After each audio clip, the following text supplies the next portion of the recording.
Kata Nabi, siapa orang mendengar di masjid ngadain pengumuman barang hilang di masjid, siapa yang nemu handphone saya taruh di masjid ini enggak ada, siapa yang nemu balikin nama saya.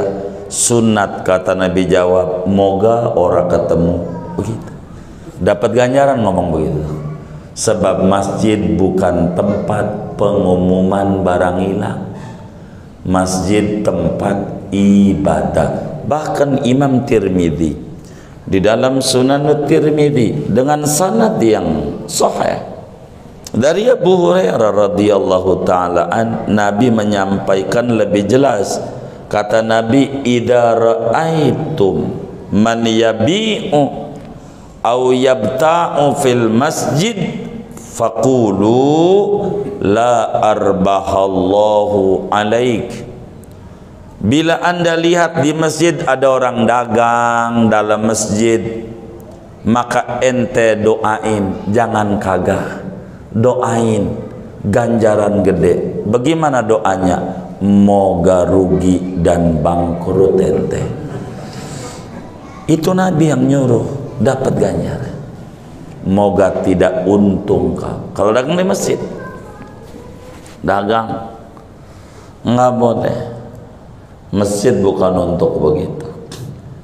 Gitu.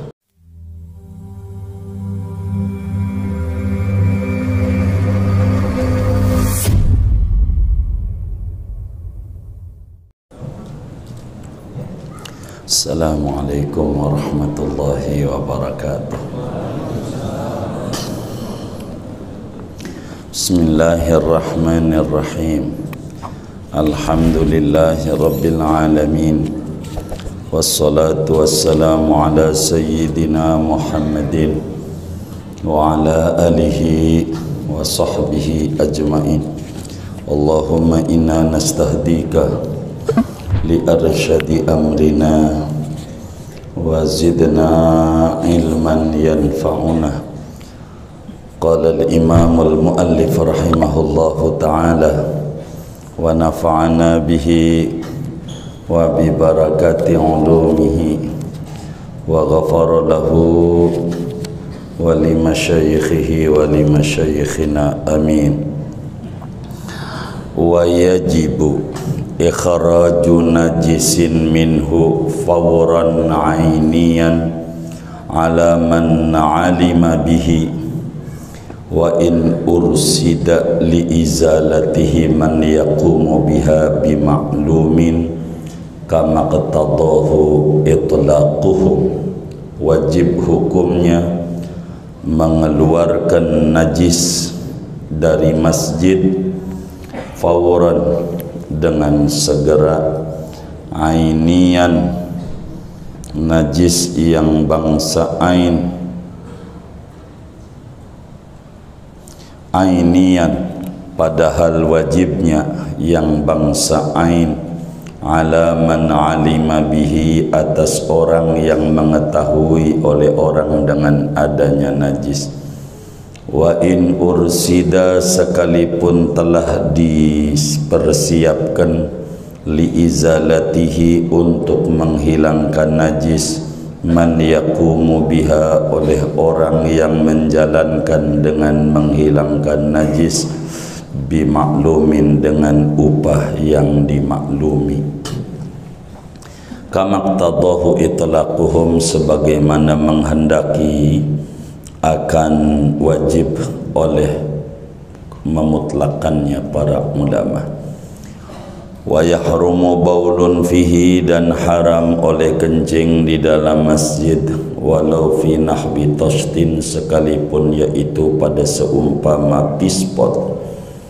Wa idkhalu na'lin mutanajjisatin lam ya'mani talwisa, dan haram oleh memasukkan, yakni membawa sandal yang terkena najis, yang tidak merasa aman ia akan mengotori masjid. Wa ramyu nahwi qumlatin fihi maitatin, dan haram oleh membuang seumpama kutu di masjid, kutu yang mati. wa qatluha fi ardihi wa in qalla damuha, dan haram oleh membunuh mematikan kutu di bumi masjid sekalipun sedikit oleh darahnya kutu. Wa amma ilqa'uha au dafnuha fihi hayatan fa zahiru fatawin Nawawi hilluhu.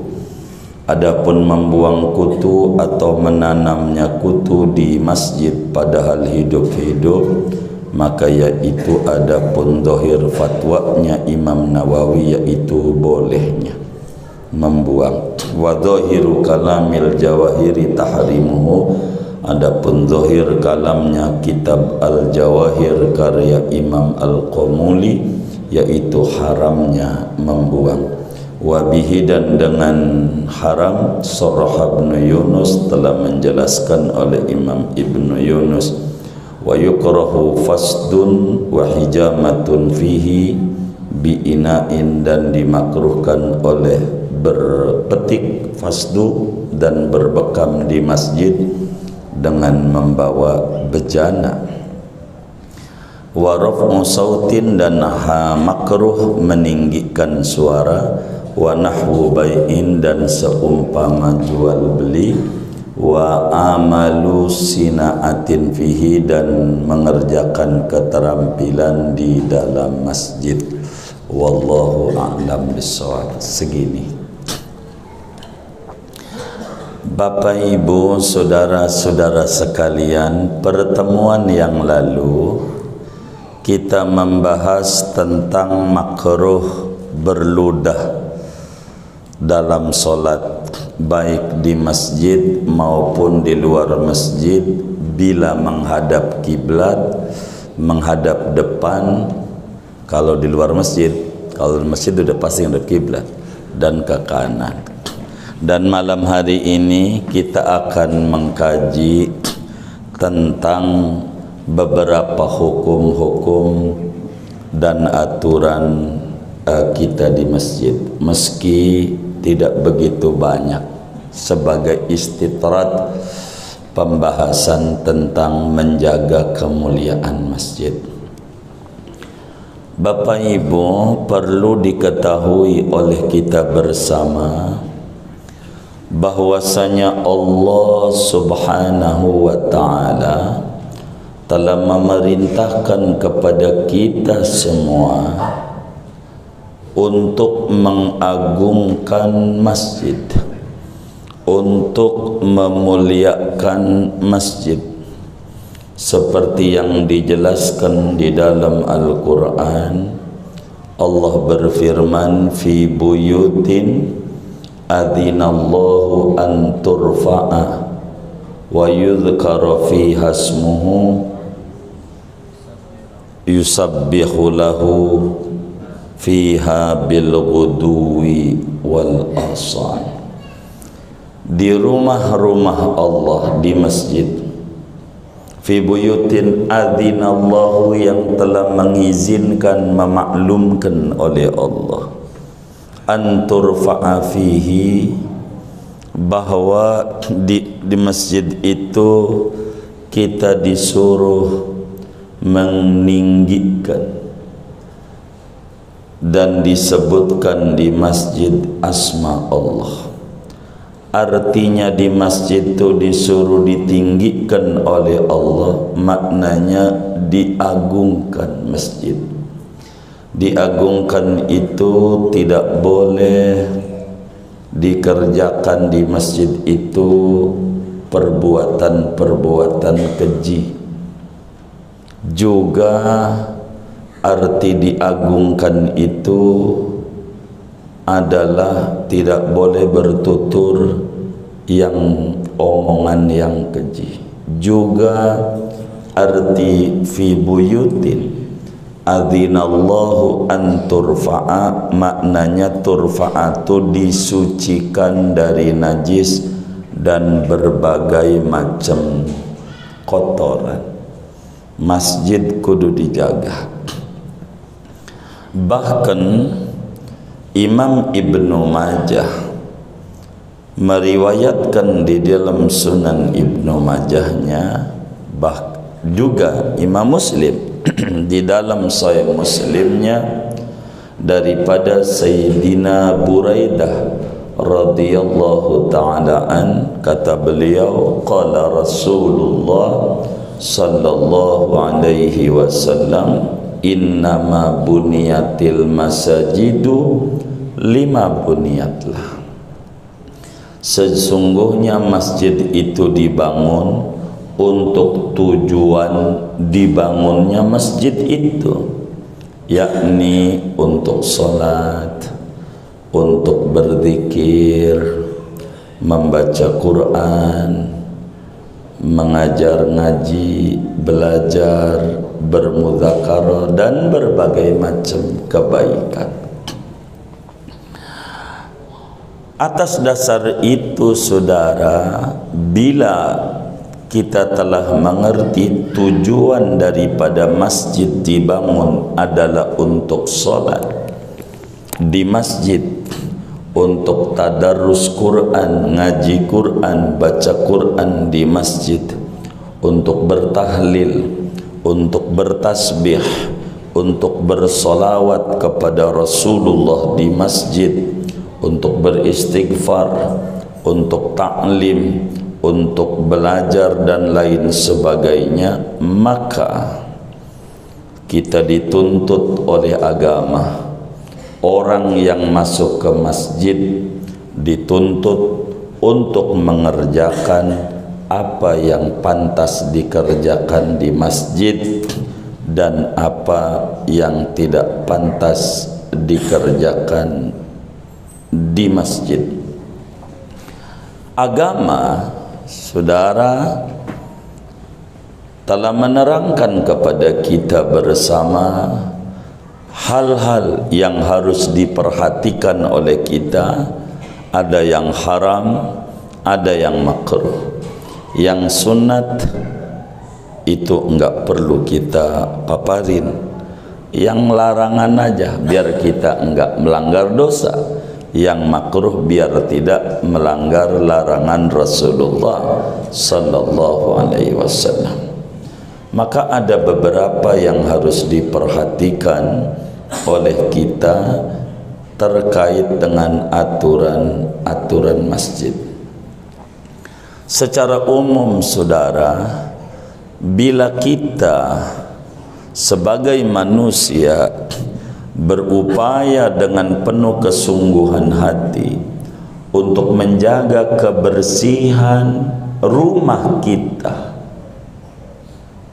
tentu apatah lagi kita kudu berupaya sekuat tenaga untuk menjaga kemuliaan dan keagungan rumah ibadah kepada Allah, masjid.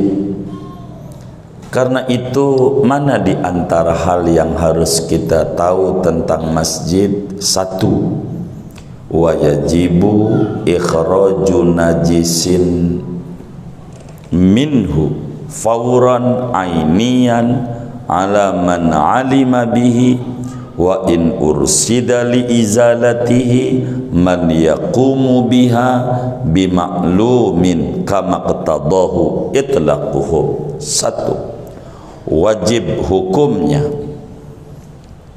siapa saja yang tahu di masjid itu ada najis, tayayam umpamanya, kencing, apa aja, tai burung, tai tikus, apa aja, cicak, di masjid, yang tahu fardu ain, dia diwajibkan oleh agama, yang tahu itu fardu ain dia doang, kecuali dia ngasih tahu temennya berdua, jadi ngasih tahu orang banyak, yang ada tahu. Jadi wajib hukumnya membuang najis yang ada di masjid. Kalau ada najis, wajib. Siapa yang diwajibkan? Yang tahu doang. Kalau satu orang fardu ain, kalau yang tahunya banyak berarti fardu kifayah. Sama kayak mayit, ada orang mati yang tahu kita doang, kita fardu ain. Kalau diumumin orang banyak jadinya fardu kifayah. Wajib yang tahu. Kata kita, gua pengunjung di masjid, bukan merbot, walaupun Anda pengunjung. Begitu. Meski di masjid itu ada merbot bagian seksi kebersihan. Karena yang tahu kita yang diperintahkan. Jangan kita ngunjukin aja, lu merbot, no ada ayam, payah banget lo jadi merbot, ngegaji kagak kita, bener nggak? Kan kita tugas bersama-sama menjaga masjid, gitu. Bukan tugas merbot. Sian saya mah merbot tuh, sian, begitu. Man dikasih duitnya kecil, begitu. Kalau kotor aja diomelin dia, kalau bagus aja yang dipuji ketua DKM-nya, bener nggak? Ini kayaknya merbot yang kencang itu tuh. Begitu saudara, kasihlah merbot yang wajar.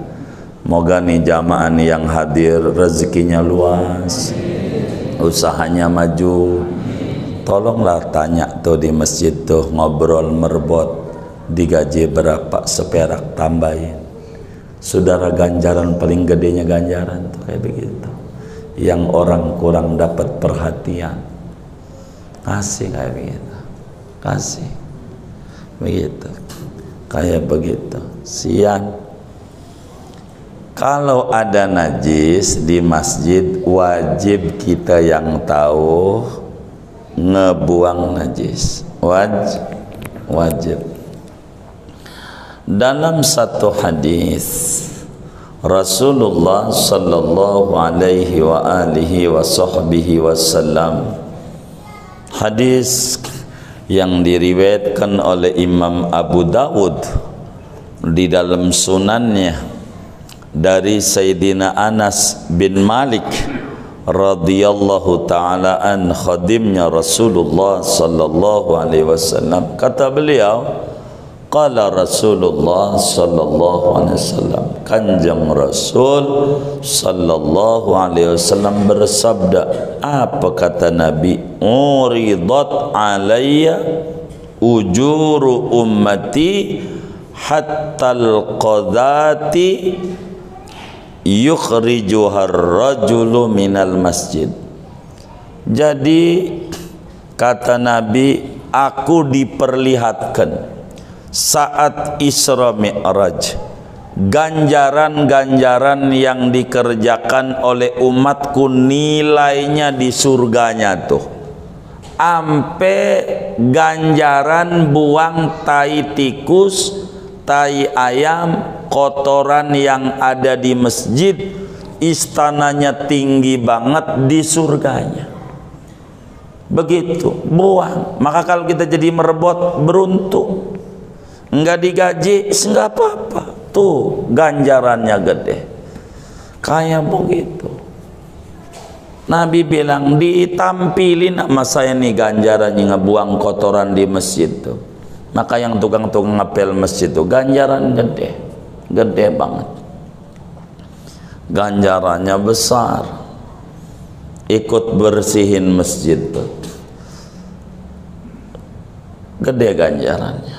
Sehingga uang wajib hukumnya ngebuang kotoran yang ada di masjid, walaupun kita bukan merbot, bukan pengurus. Tapi ada merbot yang digaji, gajinya wajar, gede gajinya. Gitu di sini disebut man yaqumu biha bima'lumin, gajinya standar UMR.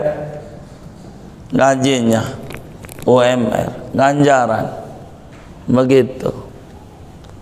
Tetap aja bukan tugas merbot doang menjaga masjid, semuanya. Walaupun kita jadi ketua DKM, kerjain aja.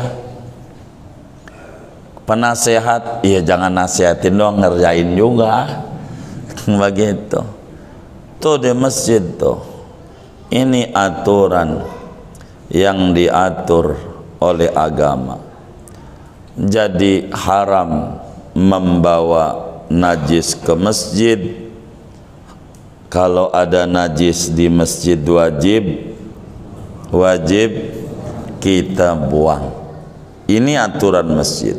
2, wa yahrumu baulun fihi walau fi nahwi tashtin. Haram hukumnya kencing di masjid. Artinya di masjid itu, di tanah masjid enggak boleh, di bangunan masjid enggak boleh, apalagi di tanahnya. Saya mau ajarin saudara ya, moga ini yang ngaji nih bapak ibu ini rezekinya luas, subur ya, begitu usahanya pada maju, mampu bangun masjid wakaf gitu, bangun masjid. Saya ajarin caranya nih biar bener ya. Saudara punya tanah berapa kira-kira, mau contohnya buat bangun masjid nih, kira-kira berapa nih? 500.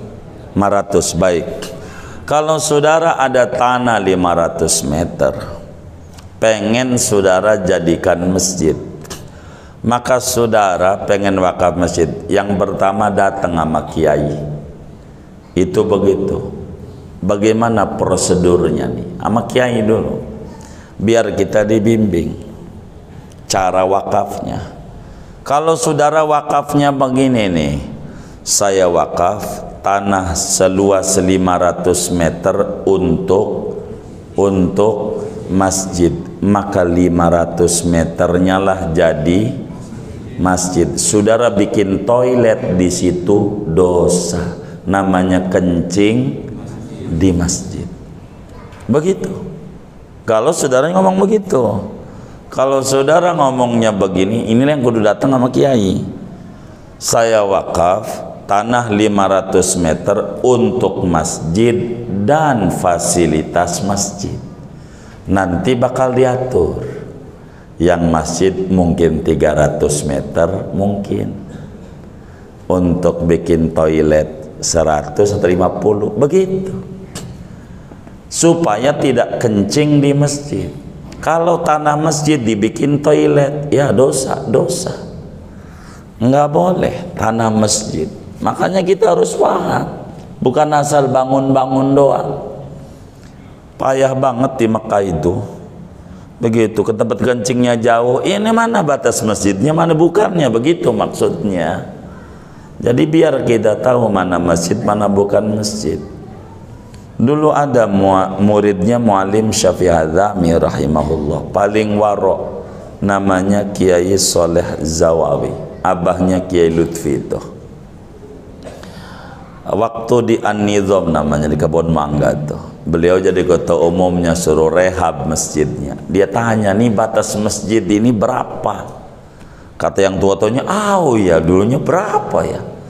Waduh, kata beliau, kita beli rumah warga depan tuh buat bikin toilet. Kalau nggak tahu, takut ngeri masjid doang ini baganya. Akhirnya sumbangan beli yang sekarang jadi sekretariat di depan tuh, rumah warga, beli urunan. Ini batas masjid di batas ini tuh, alim namanya alim. Kita tuh harus ngerti, bukan bangun-bangunnya, harus paham. Begitu. Jadi biar kita ini ngerti dalam agama ini. Kencing di masjid haram, walaupun pakai botol, pispot. Ya, pispot saya kagak punya. Plastik gula perempatan, kiloan, plastik kiloan, haram. Walaupun pakai tempatnya, nggak boleh di masjid, nggak boleh, dilarang.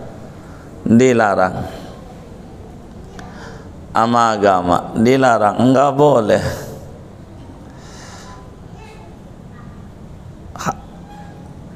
Haram. Dari mana dalilnya? Imam Muslim di dalam Sahih Muslim meriwayatkan hadis dari Sayyidina Anas bin Malik radhiyallahu ta'ala an, karena Anas bin Malik itu 10 tahun ikut Rasulullah sejak Nabi injak Madinah sampai wafat, sehingga hadisnya banyak, 2223 hadis. Salah satunya berbicara kencing di masjid. Kata Sayyidina Anas, qala Rasulullah sallallahu alaihi wa alihi wasallam, Rasulullah bersabda, inna hadhil masajida la tasluhu li syai'in min hadzal bauli walal qadar, innama hiya li dzikrillah wa qiraatil Qur'an. Kata baginda Rasul sallallahu alaihi wasallam, masjid itu sesungguhnya tidak layak untuk kencing dan kotoran. Bukan untuk itu. Sesungguhnya masjid itu dibangun untuk sholat, untuk baca Quran, ngaji, segala macam. Jadi jangan kencing di masjid. Haram. Tapi ada sahabat yang kencing di masjid, itu lain. Yang ada di Bulughul Maram juga ada. Lain. Ini A'rabi, orang pedusunan, tidak mengerti peradaban, tidak mengerti tamadun. Ini lagi berbicara akhlak Rasulullah SAW. Nabi lagi ngajar. Begitu, dia main langkain aja tuh leher temen-temennya, dia kagak tahu, main nyelak aja, namanya orang pedusunan. Begitu, orang pedusunan tuh kerjaannya begitu, datangnya telat, nyelak, sholat pengen di belakang imam wiridan aja kabur. Ini orang pedusunan. Emang ada kayak begitu tuh? Ah, ini pedusunan namanya, dusun, kata orang Sunda. Ada orang dari perkampungan tidak mengerti peradaban. Dia datang duduk, pas duduk pengen kencing, dia kencingin aja masjid Nabi itu. Belum keramik, belum, masih pasir, masih tanah. Dia kencing aja di pojokan masjid. Ya mungkin kebelet dia. Itu sahabat Nabi pada mau marah. Sayyidina Umar berkata, biarin aja.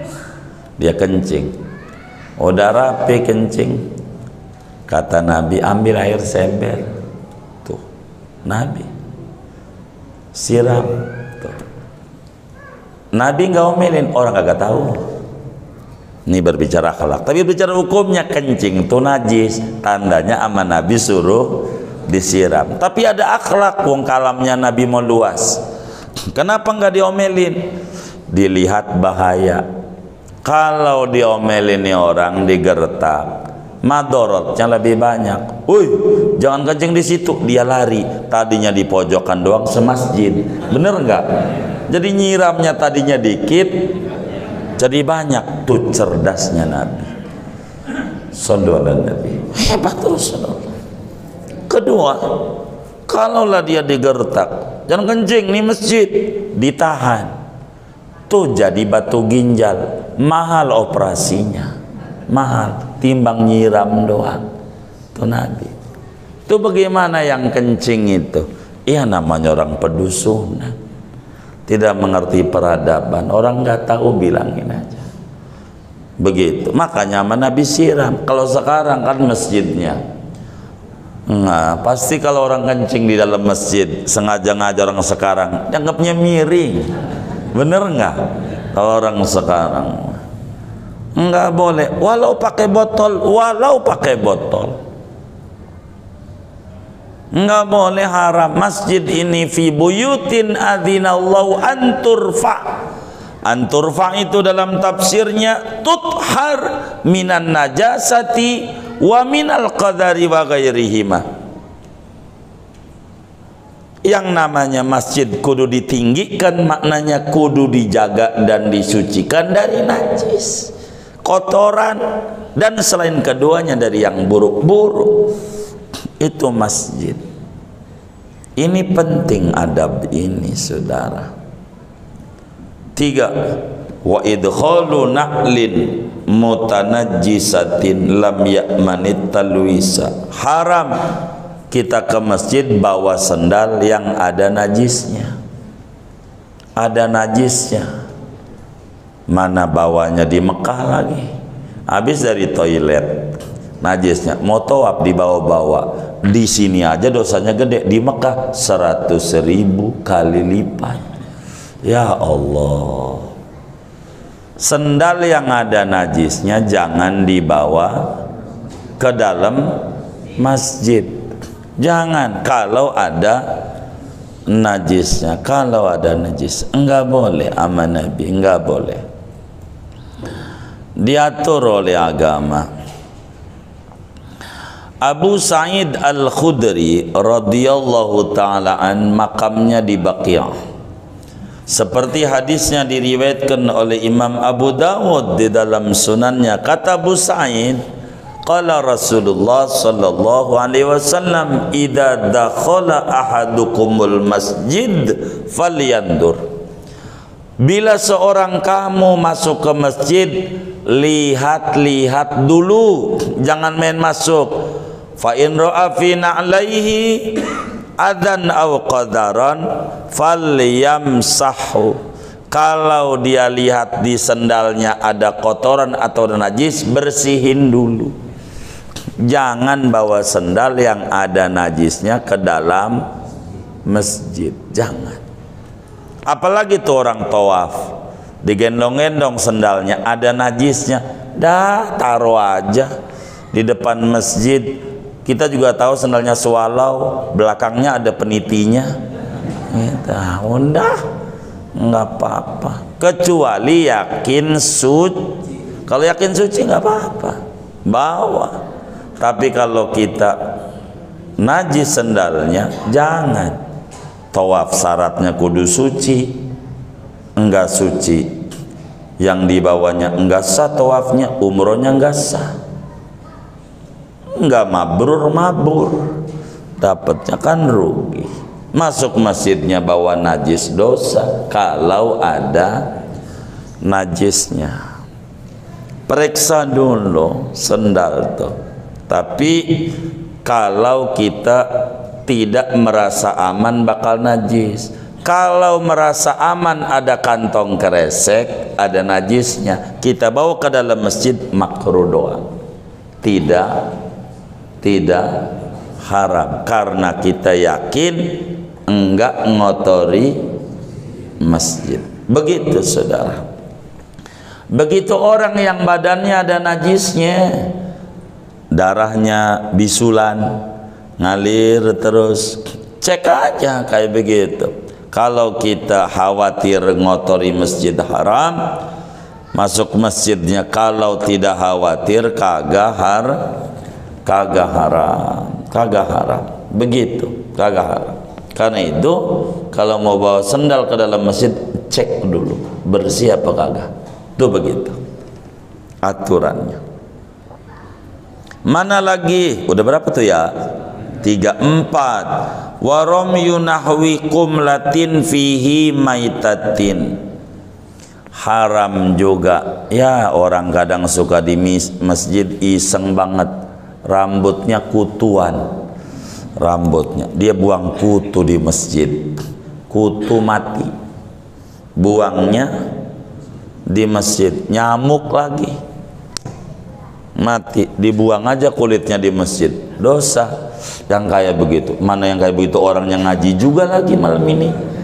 Nah ini nggak bener, ini haram membuang begitu kutu yang mati, bangke, nyamuk ya, buang ke dalam masjid, haram begitu. Termasuk matiin, ada nyamuk nempel di tembok, ya Allah kenyang mati nyamuk, kena tuh tembok masjid, dosa tuh. Yang kayak begitu tuh nggak boleh, haram. Bagaimana kalau buang kutu hidup di masjid? Emang dia iseng banget begitu di masjid sambil tiduran buang kutu, Masya Allah begitu. Kalau hidup beda hukum, ngebuangnya masih hidup bisa jalan, maka Imam Nawawi mengata boleh aja, karena hidup enggak kotor, hidup mah enggak najis. Tapi kata Imam Al-Qamuli di dalam kitab Al-Jawahirnya haram. Demikian juga Imam Ibnu Yunus. Kalau membuang kutu hidup-hidup, ulama beda pendapat. Imam Nawawi haram, boleh. Imam Qamuli haram. Ibnu Yunus juga haram. Begitu.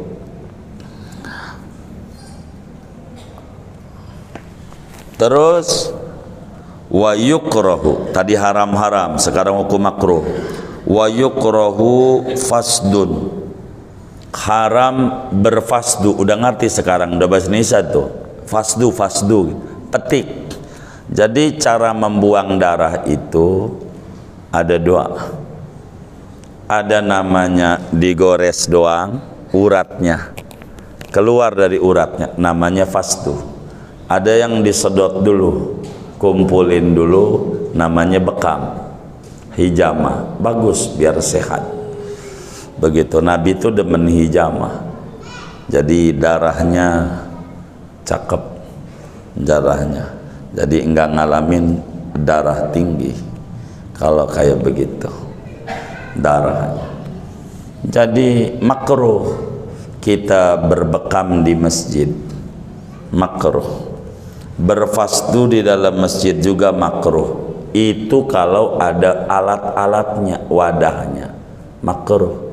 Seperti kita mengadakan pengobatan suntik apa di masjid tempatnya, kan nanti cek darah, ini makruh kalau ada tempatnya. Kalau bakal nggak ada tempatnya, ya haram, haram, makruh. Berfasdu di masjid makruh. Berbekam di masjid yang ada wadahnya gitu. Kalau enggak ada wadahnya, haram, ngotori masjid,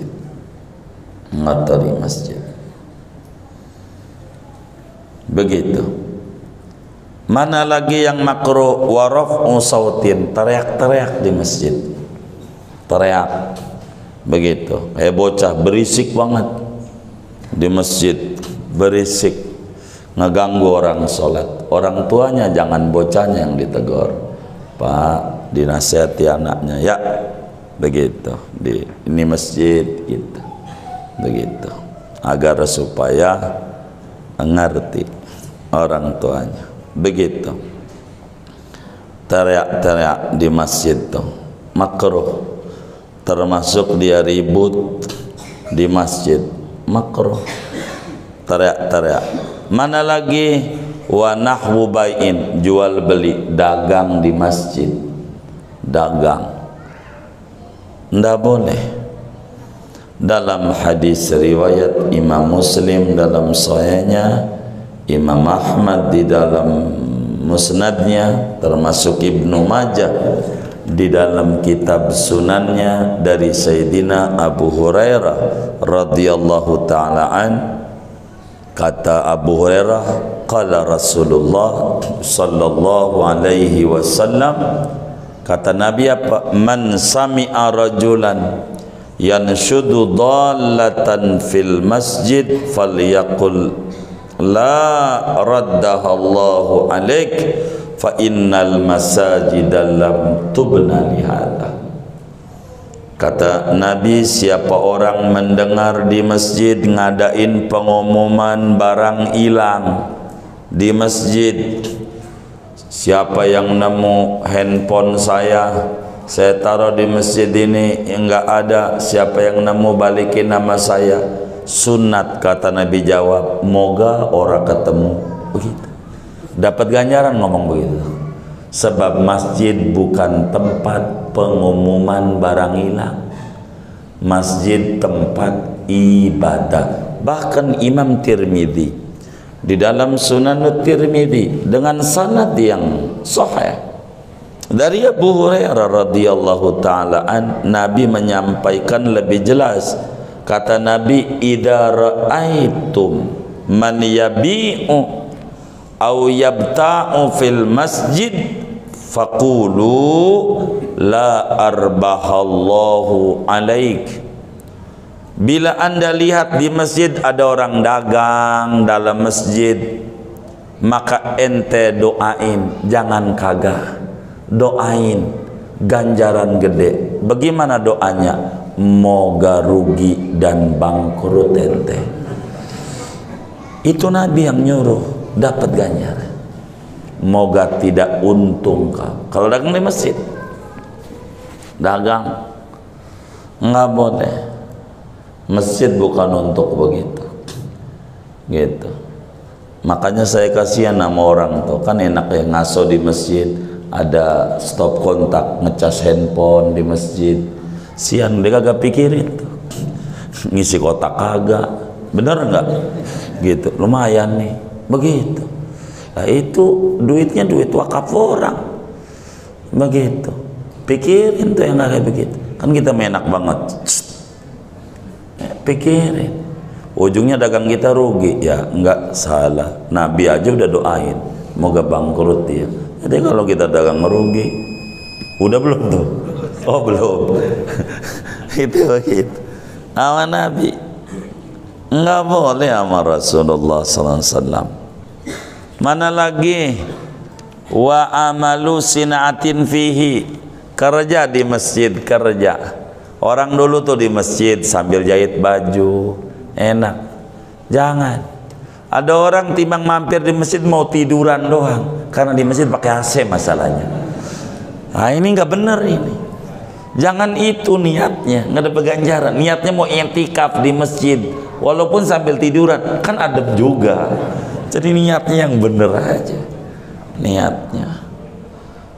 Sama hal dengan masjid, musola, madrasah, karena pada asalnya kita tidak boleh mengganggu orang lain dengan kotoran-kotoran di tempat umum. Jangan, apatah lagi di masjid. Inilah di antara beberapa hukum-hukum, ada yang haram, ada yang makruh dikerjakan di masjid. Begitu. Segini aja datang ngaji kita. Wallahu a'lam.